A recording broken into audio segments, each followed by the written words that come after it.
ഞാൻ ഇങ്ങനെ ജീവിച്ചോണ്ട് ഇതൊക്കെ ഉണ്ടാക്കാൻ പറ്റിയ നീ ഉണ്ടായി. ഇനി നിനക്കുണ്ടാകാൻ പോകുന്നത് എങ്ങനത്തായിട്ടൊന്ന് കണ്ടറിയാം. ഞാൻ എന്തിനാണെന്നാണ് അച്ഛൻ പറ. നീ എന്നോട് ചോദിച്ചിട്ടെല്ലാം ചെയ്യുന്നത്?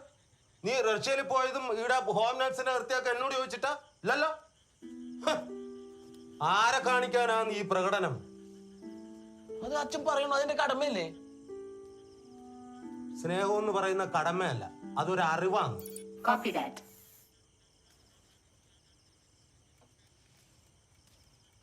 അച്ഛന്റെ ഈ സ്വഭാവമാണ് പ്രശ്നം. ഒന്ന് പറഞ്ഞ് രണ്ടാമത്തേന് ബഹളം, പ്രസംഗവും സിനിമ ഡയലോഗും. അച്ഛൻ എന്നെ കുറിച്ച് ആലോചിച്ചിട്ടുണ്ടാ? ഞാൻ അച്ഛനെ ഒറ്റക്കാക്കി പോയതിനു ശേഷം മനസ്സുമായിട്ട് ഉറങ്ങിയിട്ടില്ല. പ്രസന്നേട്ടന്റെ കോൾ വരുമ്പോ ഓരോ പ്രാവശ്യം ഞാൻ പേടിച്ചാ എടുക്കണ. ഇവിടെ എന്തെങ്കിലും ആയോ, ഇവിടെ എന്തെങ്കിലും ആയോ എന്ന് അറിയോ? അപ്പൊ ഞാനല്ല പ്രശ്നം, എന്നെ കുറിച്ചുള്ള നിന്റെ വ്യാപലാതിയാണ്. ചികിത്സ അതിനാണ് വേണ്ടത്, അല്ലാതെ എനക്കല്ല.